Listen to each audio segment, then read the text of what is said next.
Hey everybody, Whitney here with another Identify and Heal solo episode of the podcast.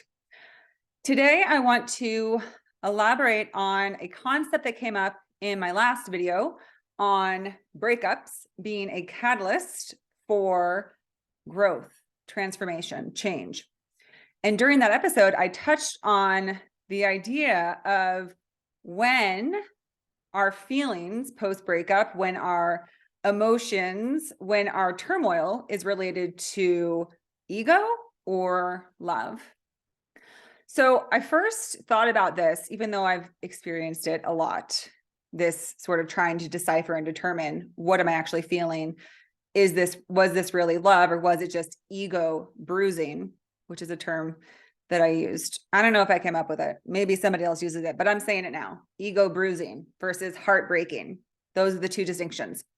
Anyways, I thought of it particularly one time when I was in session with a client, a lovely young woman, and she was sharing about how she was dating this guy, and he suddenly was kind of slow ghosting her and disappearing, even though they'd had a really nice time and things were going great. And she was pretty upset and torn up about it. And she was kind of sharing like how she was feeling, and she was feeling really sad and down about it. Yet everything she was describing about the situation didn't really sound like it was very kind or loving or intimate, just by the way she described it. And so the thought that came to my mind was, I don't think that your heart is hurting. I don't think that you're experiencing a broken heart, the end of a love affair. It sounds like your ego just got hurt. Like you just got kicked right in the gut of your ego. And you're like, ow, because the two can feel the same, right? The same way that we can sort of confuse the sensation of, using drugs or alcohol or another addiction, and it feels good. It feels almost like a sensation, like a loving, warm sensation. But really what it is it's just a temporary soothing, right, to the pain that we're feeling. It's like an ointment, but is it actual love? No, right? It's just a temporary fix. So the same way, sometimes we can end a situationship, even a relationship. Maybe we've been with this person a long time. You could be in a relationship with somebody and still never fully experience love. I read in a book, one of my favorite books, I mentioned a lot of the podcast, called Conversations with God. Total game changer with me. When I first started walking my spiritual path, I discovered it when I was in early recovery from drugs and alcohom. I'm 8 years sober. So, and in it, it says you either love or you don't. There's no degrees. There's no variations. It's just it's either there or it's not, which was really interesting. And I still don't know if I can wrap my head around it, but apparently it came from the mouth of God. This person claims to have channeled. I'm not like doubting it. I'm just saying that's very interesting. This person was a channeler, Neil Donald Walsh. Worth checking out, whether how you feel about it or not. Beautiful concepts in that book, whether it came from the divine or not. Remarkable concepts. Anyways, so it got me thinking, how often is it really love? And I think that, the easiest distinction is that when we actually love somebody, that it's sorrowful, it's in our heart, right? They got into our heart. And not to say even situationships, anyone that we get involved with can find their way into our heart. Yet the majority of the energy is more maybe almost in like our sacral solar plex area, where we're like trying to determine our own self-worth and having feelings of intimacy and sensuality and sexuality. And so that can kind of give us that gut feeling, that pain of like, oh God, why did this end? Like, why didn't this work out? Why isn't this person want to go the distance with me? Why aren't they willing to make it work? Why isn't this working? Versus the heart, that heartbreak is something very unique, right? It's the sense of two people who have joined together in a loving union, but have realized that it's not going to work. And that's typically, someone who's, again, it can be any duration of time, any situation, but it's typically more, when it's like a longer term relationship and you really have learned everything about this person, them front and back, You've expressed your sentiments of love. You've had that deep love. You've probably gone through the cycles, right? Where at first it's like really intense and you're falling in love. And then you have that stable, beautiful love that you share together and go on travels and adventures and have all kinds of life experiences together. And then sometimes love just fades out, right? It just doesn't stand the test of time. It's not your forever relationship. And that is that deep soul ache where it's not so much hurt in terms of you're not offended. It wasn't like someone, I mean, maybe it could be that one person decided like, you know what, I don't want to do this anymore. I don't want to contribute to this anymore because I feel us growing apart. I've loved you so much, but I just don't see this continuing on. And if one person wants that, the other doesn't, then it can be like a bit of a mix of rejection, ego, and love. But I think that predominantly that's more what a broken heart is like, is when you truly experience love and then you lose it. I've shared before on this show that when I work with couples, when they're trying to figure out balance and how to, keep a relationship working, that there are three entities in every relationship. There's one partner, the other partner, and then there's the relationship.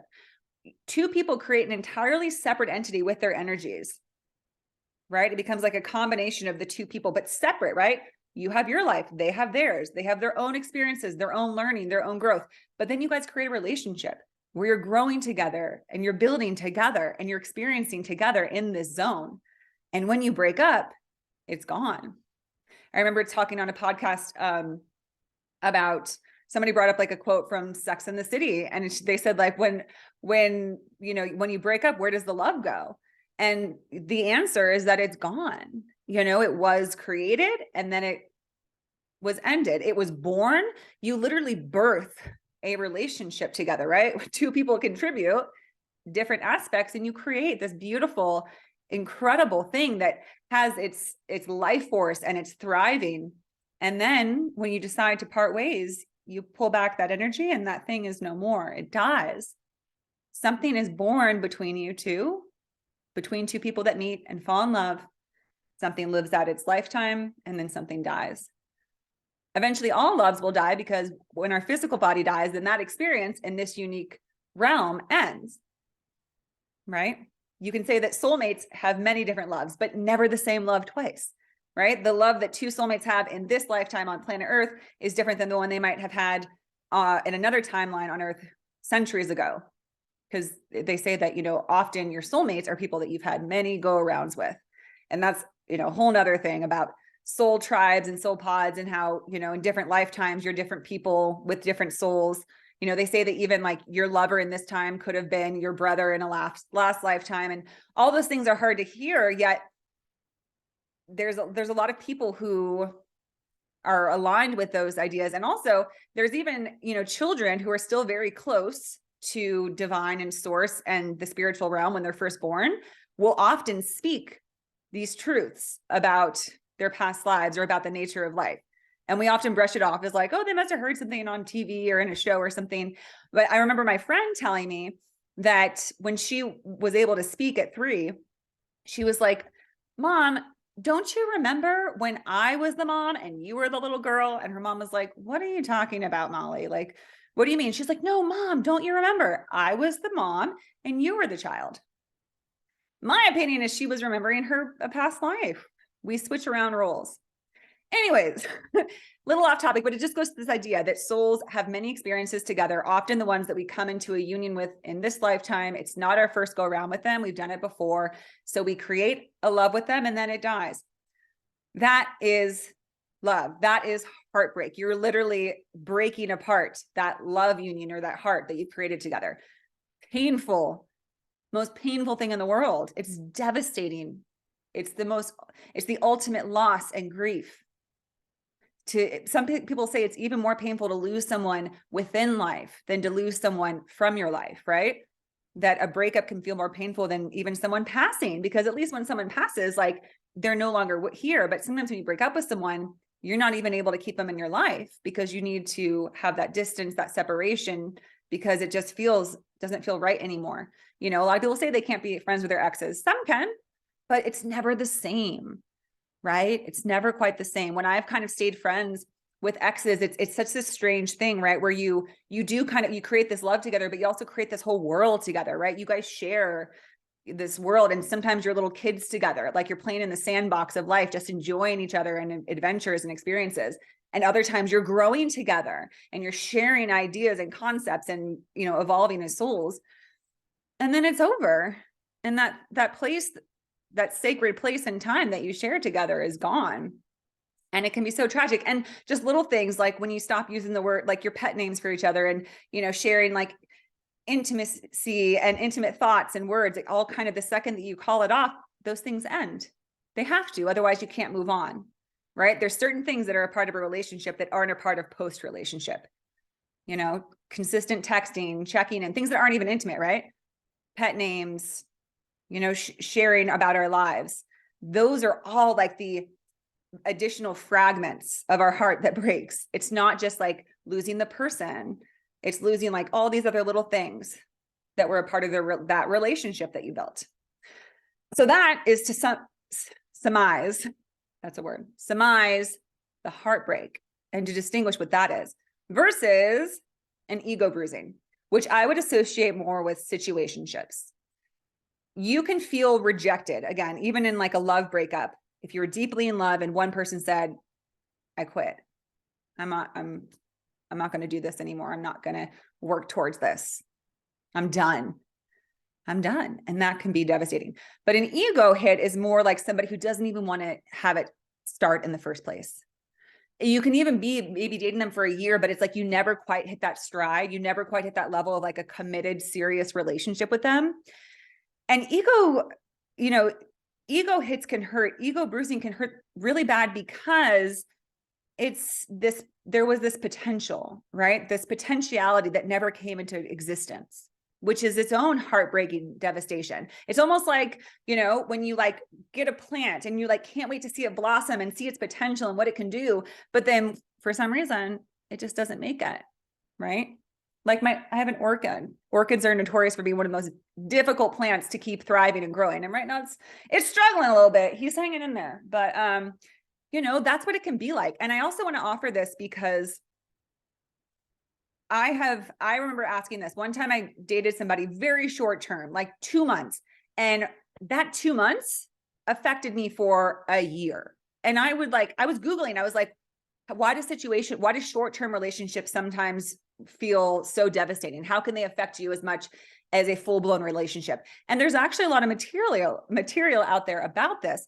And I believe it's because, and people speak to this in different, sources and resources on this as well, is that it's because you wanted so much to believe in it and the potential, even if there were things that were off. And even as I talk about in a lot of my episodes, speaking a lot to women, is that even when you're not necessarily being treated right, and they're not really showing that much time, like investing that much time or effort, they're not showing that much interest, they're not showing that they're really, curious about you and want to get to know you. Even when that's the case, sometimes we still keep hanging on because we want to believe that it's possible. Even if sometimes they start being kind of rude towards us or dismissive or indifferent. And we know deep down that this isn't how somebody treats somebody that they're interested in building a true love connection with. We hang in there and then we get sucked in because love is sticky. Any kind of love is sticky, That's why I've spoken before, heeded a bit of a warning that be mindful of who you get involved with. Because you can have somebody come around and it just, it's kind of like a whatever thing. And then, maybe you start sleeping together or spending more time together and emotions get caught in there.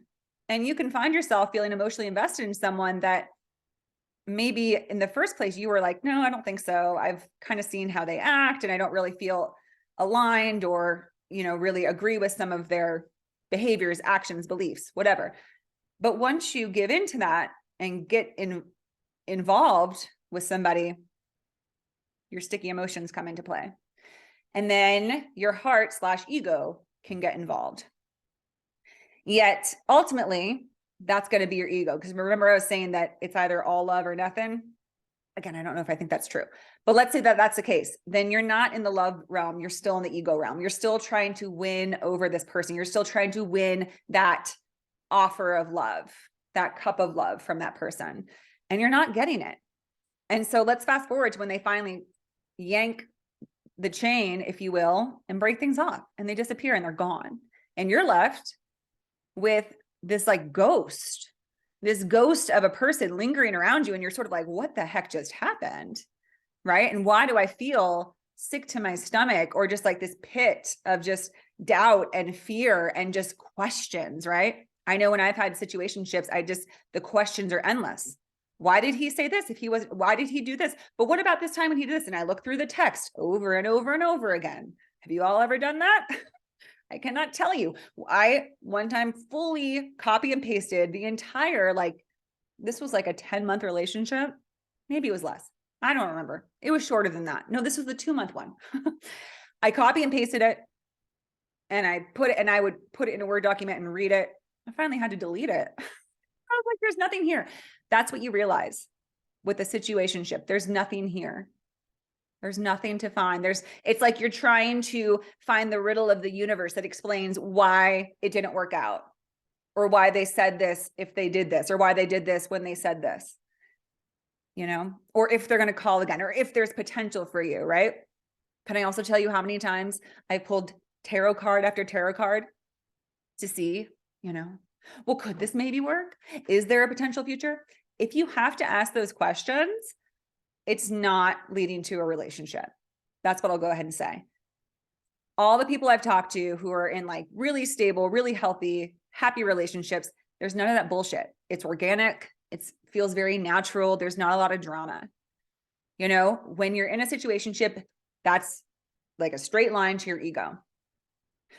So why am I offering this? Because it's easier to get over an ego bruising than it is to get over a heartbreak. Also, it shifts your mindset.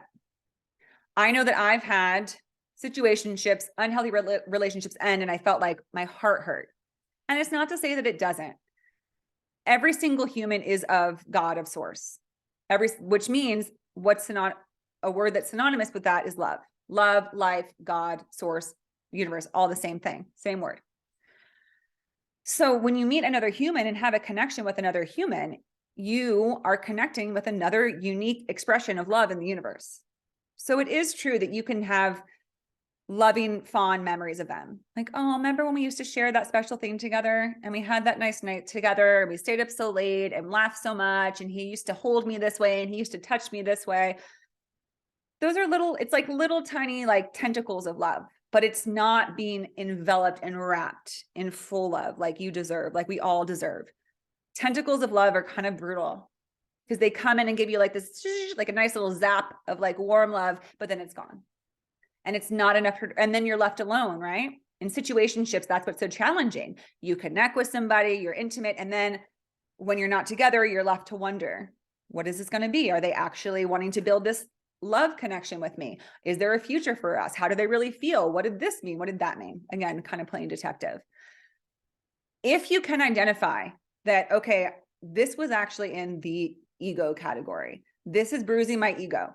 That, again, it shows you that you're working with a bruise here. What takes longer to heal? A bruise or like a full-on gash, right? Heart break, heart tear, rip. A bruise. It'll heal pretty quickly once you recognize what it is and you don't confuse it for love. Again, give yourself credit. We had these loving moments. I feel loving feelings. Okay. But is it worth it to explore those if it means that it's going to keep you from actually experiencing love, actually moving on to that true love soulmate that you deserve? So once you've identified that it's an ego bruise rather than true love, if it's a true love heartbreak, my heart goes out to you. I send you so much healing energy to mend that. I did another episode on breakups and how to get over breakups. You can check that out. I'll expand on that too. But right now, I really just want to focus on helping people distinguish between ego bruises and heartbreaks. So once you've decided that it's an ego bruise because there wasn't any actual love connection being built. Again, that third entity, you, the other person, the love entity that was created. It wasn't that. Not to say you guys didn't create your own little world in a little way, but if anything, it was like less than a half love. So that's more so just us left bruised and asking, did I do something wrong? Why didn't this work out? I don't even know if I liked him, but why do I feel hurt and rejected? I don't even know if I like him, but why do I still feel kind of sad in my heart? But then look at yourself and say, did this person honor me? Did this connection make me feel good about myself, confident? Or did I consistently find myself questioning myself? Taking down boundaries that I had agreed upon for myself, right? I'm not gonna, compromise my time for myself, my commitments, my, rules around dating. Like maybe I decided that I wouldn't go out with somebody unless they asked a certain amount of time in advance, or I wouldn't keep seeing somebody who would go days or a week without contacting me. Maybe I wouldn't keep seeing somebody who never really asked about me and didn't show definitive, consistent effort and interest. When we start to compromise those, that's when our ego gets hurt, because it's self-betrayal and self-destruction, because we know that it hurts us, but we do it anyways, right? It's like when we're trying to eat healthier and we're like, oh, but look at all the candy and cake at this party. Nothing wrong with candy and cake, right? However, do you often find that if you eat it, later you go home and you're like, oh man, I feel crappy. And you knew you would, but you did it anyways because it feels good in the moment. Same with these situations. You're like, I am, not going to go out with somebody unless they make a really good offer and want to take me to dinner that first night and want to consistently talk and see me. And then somebody gives you a little sliver of that. And you're like, actually, okay, I'll do it because he's really cool. You're compromising, and then you're not going to feel, your ego is going to feel kicked because someone's not honoring you. And it's going to hit those nerves and triggers in you that make you question yourself, even though it has nothing to do with you. It has to do with a misalignment. Somebody told me something very simple, yet very true. There are many people that might show interest in you, that might pursue you, but they cannot see you. There are only so many people in this lifetime, in this world, that will actually see you, the person that you are, because you are your own unique light.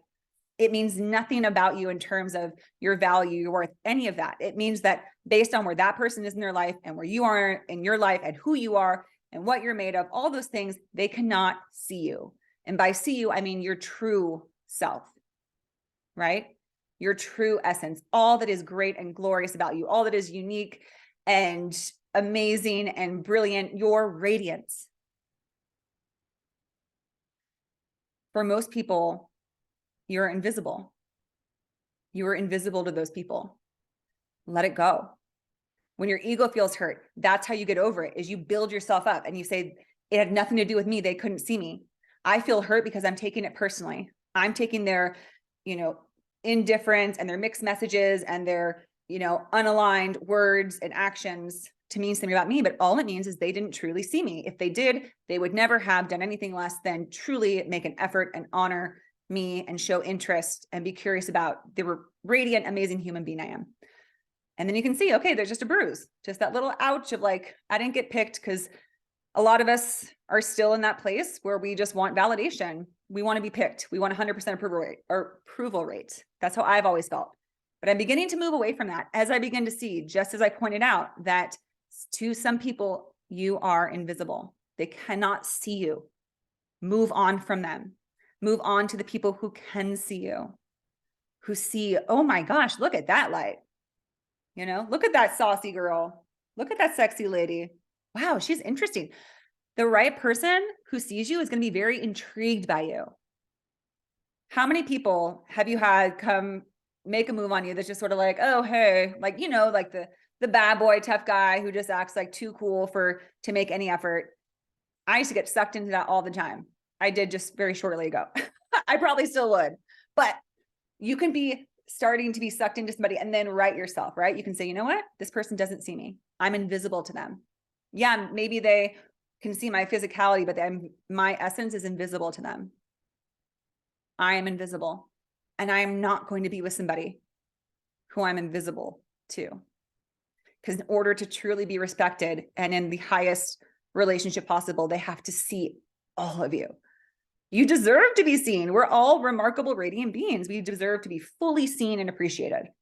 So, heartbreak versus ego bruising. Heartbreak comes from a true love connection. intentionally created by two humans coming together and creating that separate entity that is love, that is own love life force. Ego bruising happens from situationships, from, friends with benefits, from casual hookups, all those things where we're like, oh, but I think I really like them. Not mocking you. I've done it a million times. I'm just saying, save yourself the, misery, save yourself the discomfort, and just realize that's what it was. My ego is just bruised because I feel a little rejected by someone who can't see me. So I'm going to move on. I hope that was helpful. Hope it carries on from the last few messages. If you'd like to hear anything specifically about dating relationships, please let me know. Thank you so much. Take care.